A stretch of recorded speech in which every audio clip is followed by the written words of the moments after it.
Imagine two coworkers. Same salary, same shift, same everything.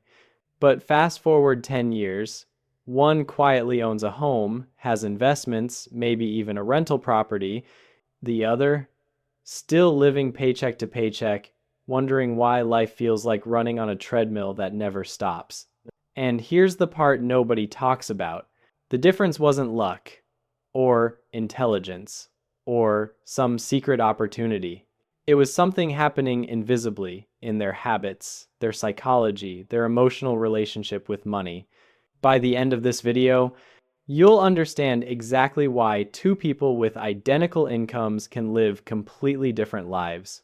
My name is Tony, and I spend way too much time thinking about money, psychology, and how emotions shape everything. If you're tired of being told to hustle without clarity, make sure to hit subscribe and like if this makes you think differently. Now, here's something that will blow your mind. Sometimes, the strangest thing about money is how two people can live the exact same day and still create completely different futures. Same job, same paycheck, same bills on the kitchen counter. But somehow over time, their lives drift apart almost silently. And that's where I want to start, with that drift.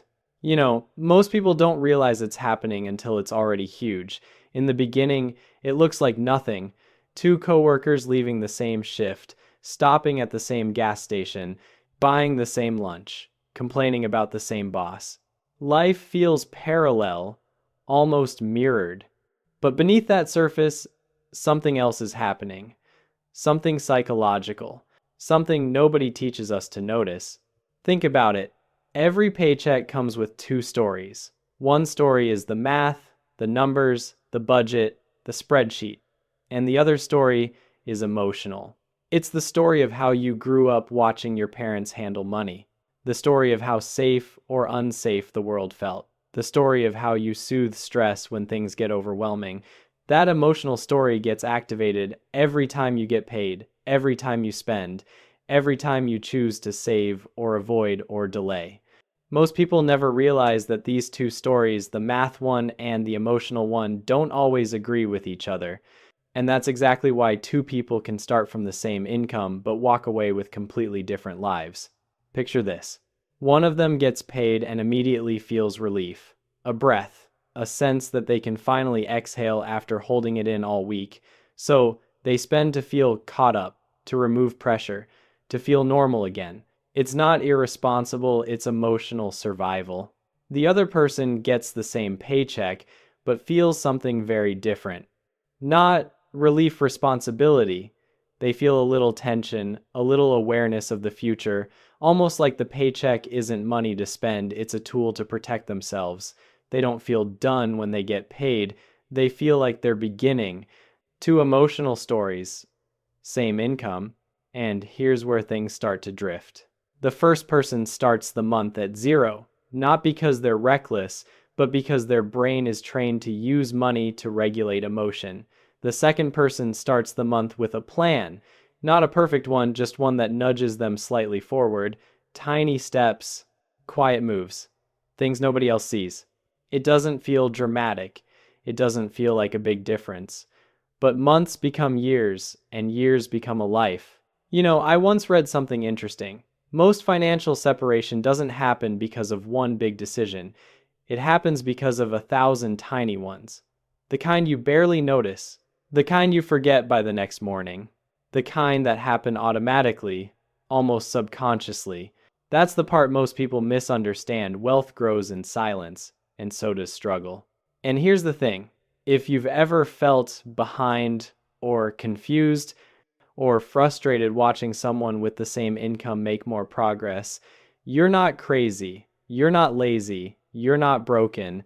You're just living out patterns that were written long before you even knew they existed. But this is where the story gets interesting. Because once you understand what's happening underneath the scripts, the habits, the emotional wiring, everything starts to make sense. And everything becomes something you can change. And that brings us to the real question. If the difference isn't income, then what is it? Every single one of us grew up watching someone handle money. Your parents, your relatives, maybe a stressed out single mother trying to stretch every dollar, maybe a father who avoided bills until the last minute, maybe a household where money was never discussed or where arguments exploded the moment it was. Those moments didn't just happen, they wrote scripts. Invisible instructions about what money means, what it's for, what it says about you, and how safe you feel with or without it. Here's the thing most people never understand. Your adult financial life is basically you replaying those old scripts unless you rewrite them. So let's break down some of the most common ones. There's the scarcity script, the belief that there's never enough. People with this script tend to spend quickly because they believe money will disappear anyway. Or they avoid saving because saving feels pointless. What's the difference? It'll get wiped out by the next emergency. Scarcity doesn't allow long-term thinking. It forces survival mode decisions. Then there's the escape script, the idea that money exists mainly to provide emotional relief. When life feels overwhelming, spending becomes the quickest way to feel normal. This isn't irresponsibility, it's self-soothing. It's therapy your brain doesn't have a healthier version of. There's also the fear script, the belief that one mistake will ruin everything. People with this script tend to hoard cash, avoid investing, and feel ashamed whenever money gets tight. They play defense their entire life and never learn how to play offense. And on the other side, there are the scripts that quietly build wealth. The responsibility script, the belief that money is a tool, not a burden. These people aren't smarter, they're calmer. They feel safer looking at numbers, planning ahead, adjusting when things get tight. Then the growth script, the belief that money can create options, choices, and freedom. People with this wiring see money as seeds, not fuel. They plant first, harvest later. Notice something important here. None of these scripts are about intelligence. They're about emotional inheritance. You didn't choose them. They were handed to you. Think about that for a second. If you grew up watching your parents pay bills late every month, your brain learned money is stressful, unpredictable, and constantly slipping away. If you watch them spend impulsively after fights or buy things to ease pressure, your brain learned money is for comfort, not planning. And if you grew up hearing things like, rich people are greedy, or we can't afford that, or life's always going to be hard for people like us, those weren't just words, they were mental handcuffs. Here's the thing. Researchers actually found that most people form their core money beliefs by age 7. 7 years old, before you even lose all your baby teeth, your emotional relationship with money is already shaping itself. Meanwhile, nobody teaches you the opposite, the calm, empowered, future-focused version unless you stumble into it as an adult. So when two people earn the same income, but one feels constant panic and the other feels quiet clarity, it's not because of income, it's because their internal scripts are completely different. Imagine you're running 2 computer programs. One that says, save first, think ahead. Another that says, survive, fix pain now, deal later. Even with the same salary, those 2 programs will produce completely different results. And here's the hopeful part, scripts can be rewritten. Not all at once, not dramatically, but slowly through awareness, repetition, and small behavior shifts. In fact, wealth building often begins the moment someone says, wait, this isn't me, this is my programming. Because once you recognize your script, you're no longer controlled by it. You're observing it. And that tiny shift from I am this way to I learned to be this way is the beginning of financial freedom. But awareness alone isn't enough. The real change happens when you replace old scripts with new habits. And that's where things start getting practical. Because what actually separates the wealth builder from the paycheck struggler isn't mindset alone, it's what those mindsets push them to do every day. Most people don't get rich because they do one big smart thing. And most people don't stay broke because they do one big dumb thing. They get rich or stay broke because of tiny, unglamorous, almost boring habits repeated over and over again. Habits so small they barely feel like choices. Let's start with the wealth builder. Not the YouTube version of them, not the Rolex, not the motivational quotes, not the retire at 32 fantasy. I'm talking about the real ones, the quiet ones. They do something that looks simple but is actually rare. They pay themselves first. It might be $20. It might be $200, but it happens before the spending, not after. That one habit creates a subtle identity shift. I take care of my future self. And every time they repeat it, the identity gets stronger. Now compare that to someone stuck in survival mode. They also get paid, but their first instinct is to catch up, to breathe, to get rid of whatever's stressing them right now, so they pay everyone else first. And if anything's left over, maybe they'll save, but usually nothing's left. And this isn't about discipline, it's about emotional pressure. When money feels heavy, the brain focuses on relief, not strategy. Another habit, the wealth builder checks their accounts regularly, not obsessively, just enough to stay aware. They look even when the numbers aren't pretty, because facing reality gives them control. Meanwhile, the paycheck struggler avoids looking, not because they're irresponsible, but because the numbers feel like judgment. Every login feels like a reminder of mistakes, failures, and not enough. Avoidance becomes a habit, and avoidance quietly compounds into chaos. Think about that for a second. Looking at your money for 2 minutes a day creates clarity. Avoiding it for 2 minutes a day creates confusion. Same effort, opposite outcomes. Another quiet habit wealth builders share. They delay gratification, but in a very specific way. Not by depriving themselves endlessly, but by asking one simple question before spending. Will this matter in 30 days? It's not about being cheap. It's about interrupting emotional impulse. On the other side, people stuck in the paycheck loop ask a different question without even realizing it. How do I stop feeling stressed right now? And that question usually leads to spending small purchases, comfort items, takeout, anything that provides a hit of calm in the moment. Here's something interesting. A behavioral study once found that people in financial stress spend more on small comforts than people with higher incomes, not because they're reckless, but because relief becomes a survival need.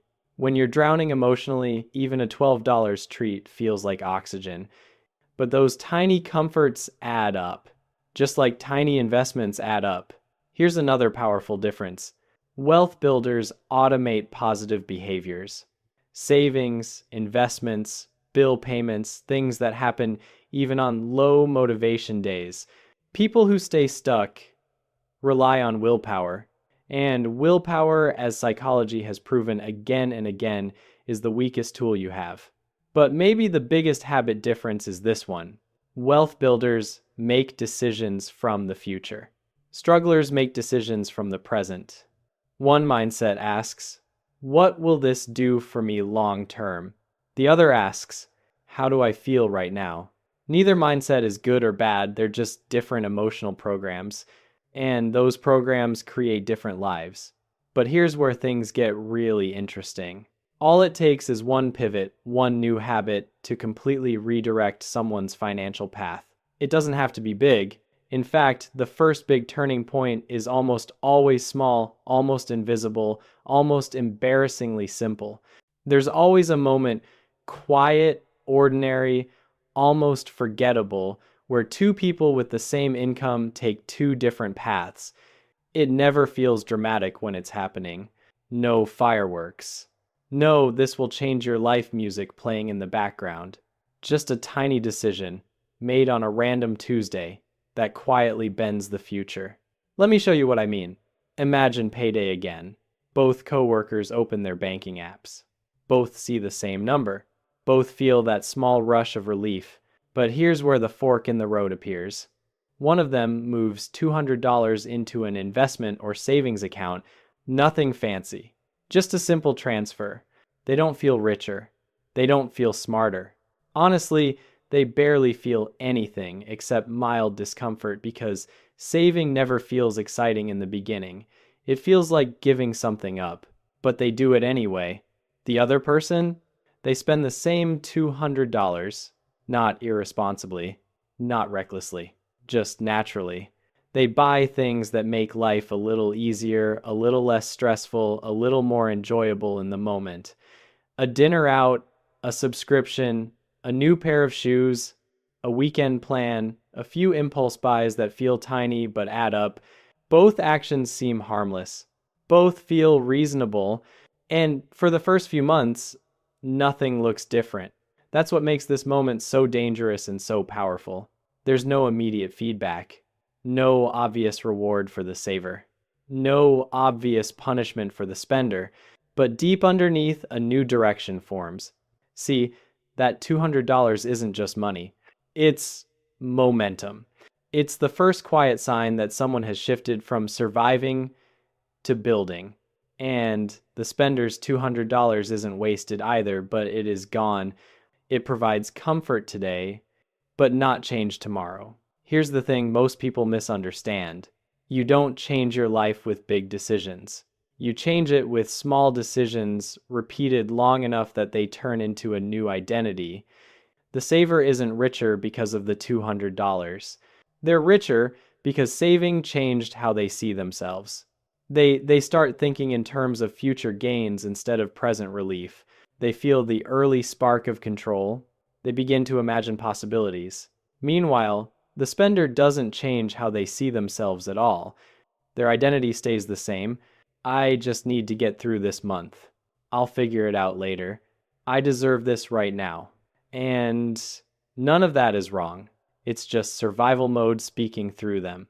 But survival mode is a trap. It keeps today safe at the cost of tomorrow. Here's a powerful analogy. Imagine two cars driving the same highway. If one turns the wheel just 1 degree to the right, at first nothing looks different, but drive long enough, and one ends up in a completely different city. That's what this $200 decision is, a 1 degree turn. Most people think wealth is built by giant opportunities. It's not. It's built by tiny pivots made consistently over time. And once someone makes that first pivot, something psychological shifts. They start noticing opportunities they never saw before. They start learning skills they used to ignore. They start thinking in decades, not days.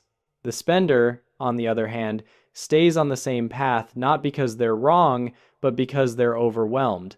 They're trying to fix the present so intensely they can't even imagine the future. And this is the real point where two identical incomes start heading toward two very different destinies. But there's a deeper layer underneath this, the emotional moment that finally wakes someone up and makes them choose the path of growth.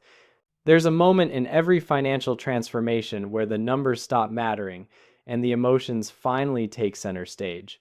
It's rarely loud.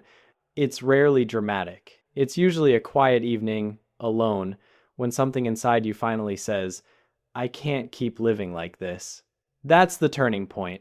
For most people, it doesn't come from a book or a YouTube video or a motivational speech. It comes from a feeling, a deep, heavy mix of frustration, shame, exhaustion, and a strange kind of clarity. Maybe it's the moment your card declines in line at the store. Maybe it's opening your banking app and feeling your stomach drop. Maybe it's realizing you've been working for years, but still feel like you're drowning. You know, psychologists call this identity dissonance, the painful space between the life you have and the life you know you should be living. That discomfort is the beginning of change. Because here's the thing. No one builds wealth until they stop believing they're someone who just struggles. And no one stays broke unless part of them believes they deserve to. This moment, this emotional breaking point, is where the two coworkers fully separate. The wealth builder eventually hits that point and says, enough. I don't want to feel this anymore. Not dramatically, not perfectly, but truthfully, and that truth opens the door to responsibility, planning, and patience. The other person hits the same painful moment, but the shame is louder than the clarity. Shame says, you're behind. You're not disciplined. You're not the type of person who gets ahead. And when shame gets loud, people freeze. Or they distract themselves. Or they spend more just to feel okay for a moment.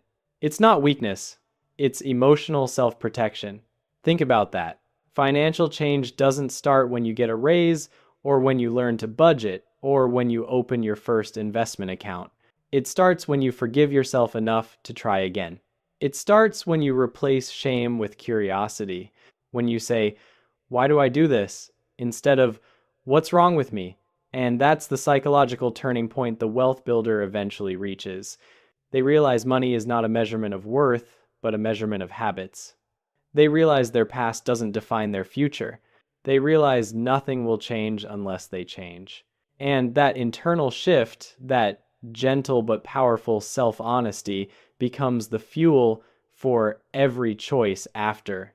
Because once someone stops seeing themselves as bad with money, once they start seeing themselves as someone who can grow, everything else starts moving.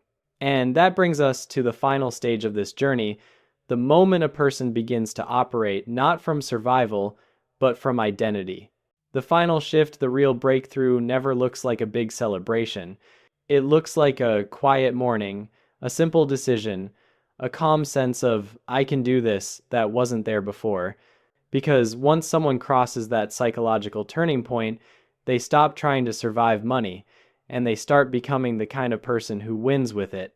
And that transformation doesn't begin with wealth. It begins with identity. You can almost feel it when it happens. The panic around checking the bank account gets softer. The fear around planning starts fading. There's this new internal voice, gentle, steady, that says, "Let's just take the next step." The person who used to avoid their finances now opens their banking app with curiosity instead of dread. The person who used to spend impulsively now pauses long enough to ask, "Is this who I want to be?" The person who used to feel behind now sees every dollar saved as evidence that they're catching up. It's subtle, it's slow, but it's real. Here's the thing most people don't realize. Wealth isn't just the result of good habits. It's the natural outcome of a new identity, an identity built around patience, clarity, and long-term thinking. Once someone starts seeing themselves as a builder, not a struggler, their decisions change. Their habits change. Their future changes. And over months, then years, the difference becomes undeniable. Remember the two coworkers we started with? Same job, same income, same starting line. But completely different stories. One kept living from emotion. The other started living from intention. One kept reacting to life. The other started shaping it. One stayed stuck in survival mode. The other became the author of their financial future.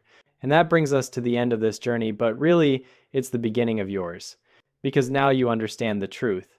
You don't need a raise to change your life. You don't need luck. You don't need to be born into the right family.